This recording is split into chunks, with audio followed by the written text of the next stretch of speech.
Hello friends, எல்லாருக்கும் வணக்கம். இன்றைக்கி ஒரு ரீஸ்டோரிங் வீடியோ தான். இது பல்லவரம் சந்தையில் வாங்கிட்டு வந்தது. இந்த வாரம் வாங்கிட்டு வந்தேன். ஒரு சின்ன டிஸ்க்ளைமர். ஸோ நிறைய யூடியூபர்ஸ் பல்லவரம் சந்தையில் என்னென்ன பொருட்கள் இருக்குதுன்னு எக்ஸ்ப்ளோர் பண்ணுறதுக்காகவும் மக்களுக்கு தெரியப்படுத்துறதுக்காகவும் அவங்க என்ன எடுக்கிறாங்க, வீடியோ எடுத்து போடுறாங்க.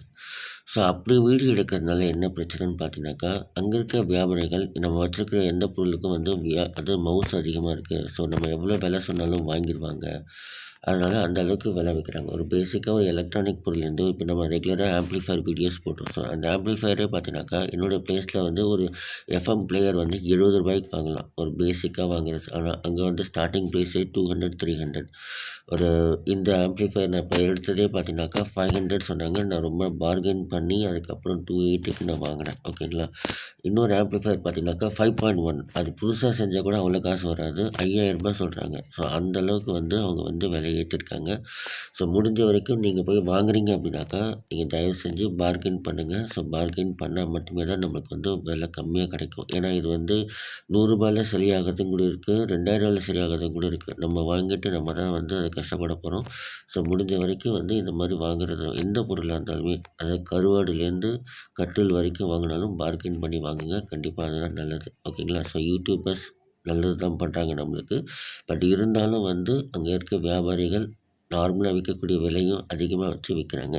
ஸோ இன்றைக்கி நம்ம சேனலில் ரெஸ்டோரிங் வீடியோ தான். இந்த ஆம்ப்ளிஃபையர் தான் நம்ம ரெடி பண்ண போகிறோம். ஸோ இதில் என்ன இருக்குதுன்னு பிரச்சனைன்னு பார்க்கலாம்.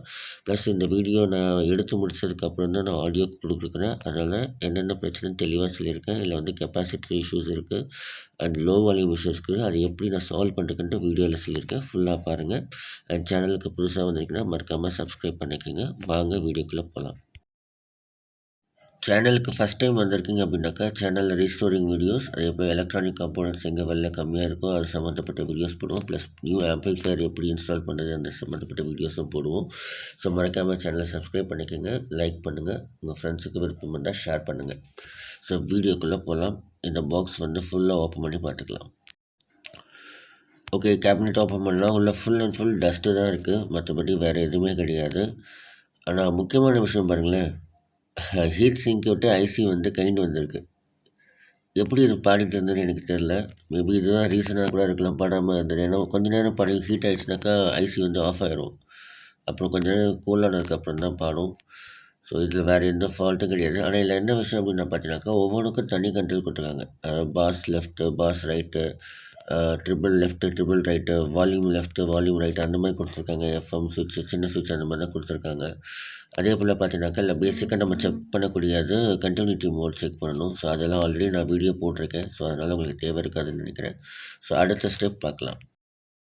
ஃபஸ்ட்டு நம்ம செக் பண்ணுறதுக்கு ஹீட் சிங்கை போட்டு நம்ம போர்டில் வந்து ஃபிக்ஸ் பண்ணிக்கலாம். ஏன்னா அது ஃபால்ட்டாக இருக்கிறதுக்கு வாய்ப்புகள் இருக்குது. ஸோ அதனால் ஹீட் சிங்கை வந்து நம்ம போர்டில் வந்து கரெக்டாக அந்த பேஸ்ட் வச்சு நம்ம ஃபிக்ஸ் பண்ணிக்கலாம். என்கிட்ட வந்து ஹீட் சிங்க் பேஸ்ட் வந்து ரெடிமேடாக இருந்தது. ரொம்பலாம் வைக்க வேணாம், சும்மா ஒரு ட்ராப் வச்சா போதும். நம்ம வந்து மேலே அலுமினியம் பிளேட் வைக்கக்கூடாது, அது அப்படியே ஸ்ப்ரெட் ஆகிரும். கொஞ்சம் வச்சா போதும், ரொம்ப அதிகமாக தேவையில்லை. ஸோ போர்டில் வந்து ஹீட் சிங்க் வந்து ஃபிக்ஸ் பண்ணிவிட்டு கோல்டு நெட் போட்டு டைட் பண்ணியாச்சு. ஸோ நம்மளுக்கு எந்த பிரச்சனையுமே கிடையாது. அடுத்த ஸ்டெப்பு சிஸ்டமை ஆன் பண்ணி பார்க்கலாம். நம்ம நார்மலாக ரெகுலராக யூஸ் பண்ணக்கூடிய ஒரு ஸ்பீக்கர், 4 ohms 6 watt ஸ்பீக்கர், அதை தான் எனக்கு அது கனெக்ட் பண்ணிகிட்ருக்கேன். ஸோ இதில் சாக்கெட்டில் எந்த பிரச்சனையும் இல்லாமல் இருக்குது, துரு அதிகமாக இல்லை. ஸோ அதனால் டேரெக்டாக நம்ம வந்து சாக்கெட்டில் கனெக்ட் பண்ணிவிட்டு நம்ம ஸ்பீக்கரை வந்து செக் பண்ணிக்கலாம். இப்போ பவர் ஆன் பண்ணலாம். ஸோ பவர் ஆன் பண்ணக்குள்ளே நமக்கு செட் ஆன் ஆகுதுன்னு பார்க்கலாம். ஸோ செட் வந்து ஆன் ஆகிடுச்சு.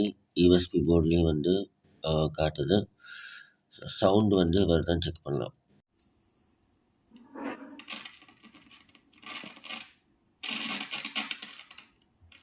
ஸோ இருக்கிற வால்யூம் கண்ட்ரோல் எது திருப்பினாலும் நம்மளுக்கு வந்து சவுண்டு வரவே இல்லை, சுத்தமாக சவுண்டே இல்லை.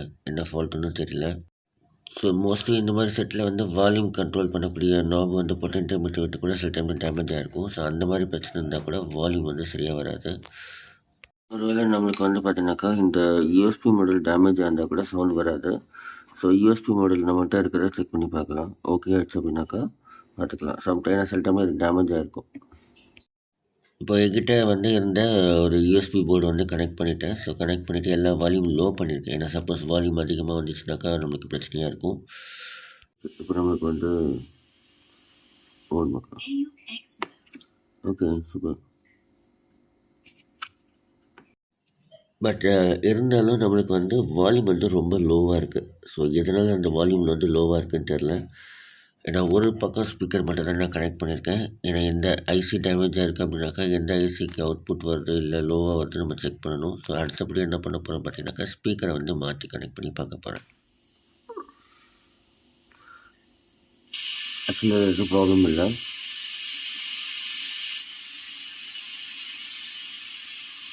ஸ்பீக்கர் மாற்றி வச்சதில்ல, அதில் வந்து எந்த பிரச்சனையுமே இல்லை, நல்லாயிருக்கு, நல்ல சவுண்டு வருது. ஸோ ஒரு ஐசி மட்டும் தான் டேமேஜ் ஆகிருக்கு. ஸோ அப்படின்னு நினைக்கிறேன். நம்ம அடுத்தபடியாக நம்ம என்ன பண்ண போகிறோம் அப்படின்னாக்கா நம்ம வந்து போர்டை செக் பண்ணலாம். போர்டில் வந்து பார்த்திங்கன்னா ரெசிஸ்டர் வந்து மோஸ்ட்லி இந்த மாதிரி பிரச்சனை வரும். லோ வால்யூம் அப்படின்னா ரெசிஸ்டர் டேமேஜ் இருந்துச்சுனாக்கா இந்த பிரச்சனைகள் வரும். ஃபஸ்ட்டு ரெசிஸ்டர் வந்து செக் பண்ணலாம். ஓகே, நான் என்ன பண்ணியிருக்கேன் அப்படின்னு பார்த்தீங்கன்னாக்கா, நம்ம அந்த பழைய ரெசிஸ்டரை சால்ட்ரு பண்ணி எடுக்காமல், அந்த ரெசிஸ்டன்ஸ்லேருந்து போகக்கூடிய அவுட்புட்டில் நம்ம எங்கிட்ட இருக்கிற ரெசிஸ்டரை வச்சு கலர் காம்பினேஷன் வச்சு பார்த்தேன். இந்த ரெசிஸ்டர் கரெக்டாக இருந்துச்சு, வச்சு சால்வ் பண்ணிவிட்டேன். சால்வ் பண்ணிவிட்டு அடுத்தபடி என்ன பண்ண போகிறேன்னா ஸ்பீக்கர் லைனை வந்து மாற்றிக்க போகிறேன். இப்போ ரைட் சைடில் இருக்க ஸ்பீக்கர் இந்த அதை தூக்கி லெஃப்ட்டில் வந்து கனெக்ட் பண்ண போகிறேன். ஸோ வால்யூம் எப்படி வருதுன்னு நம்ம செக் பண்ணி பார்க்கலாம். ஸோ போர்டை வந்து தள்ளி வச்சுக்கிறேன் என்ன ஷார்ட் ஆகாமல் இருக்கிறதுக்காக.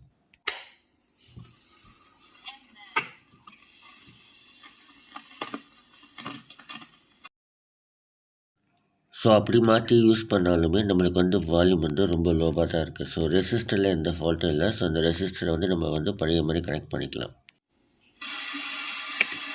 ஓகே, ஃபால்ட்டுங்கிறது கெப்பாசிட்டி தான் நம்மளுக்கு ஃபால்ட்டாக இருக்குது. நான் என்ன பண்ணேன் அப்படின்னு பார்த்தீங்கன்னாக்கா ஸ்பீக்கர்லேருந்து ஒரு பின்னை வந்து இதில் கனெக்ட் பண்ணிவிட்டு இன்னொரு பின்னை வந்து பக்கத்தில் இருக்கிறத கனெக்ட் பண்ணியிருக்கேன். பக்கத்தில் ரைட் அந்த மாதிரி மாற்றி கொடுத்தேன். அதாவது ப்ளஸ் லைன் ஒரு லைனும் மைனஸ் லைன் வந்து இன்னொரு லைன் எடுத்து கொடுத்தேன். அப்போ வந்து பார்த்திங்கன்னா ரெண்டுத்துலேயுமே செக் பண்ணி பார்த்துட்டேன். வயரில் ஒரு கெப்பாசிட்டி எந்த பக்கம் கெப்பாசிட்டி வருதோ அந்த பக்கம் அதுக்கு எதுனா செக் பண்ணி பார்த்தேன். அப்போ வந்து கரெக்டான வால்யூம் நமக்கு வருது. ஓகேங்களா, சவுண்டு வந்து நல்லாவே கேட்குது. 100 EF 25 வோல்ட் கெப்பாசிட்டர் இதில் டேமேஜ் ஆகிருக்கு. இந்த மாதிரி சிங்கிள் பீப் வருது அப்படின்னாக்கா கெப்பாசிட்டர் வந்து போயிடுச்சு அப்படின்னு அர்த்தம். ஸோ லாங் பீப் வந்து கண்டிப்பாக நம்மளுக்கு வரணும். அப்போ தான் வந்து கெப்பாசிட்டர் நல்லா இருக்குன்னு அர்த்தம். உங்களுக்கு செக் பண்ணுறதுக்காக நல்ல கெப்பாசிட்டர் வந்து நான் ஒன்று எடுத்திருக்கேன். அதை செக் பண்ணி காட்டுறேன்.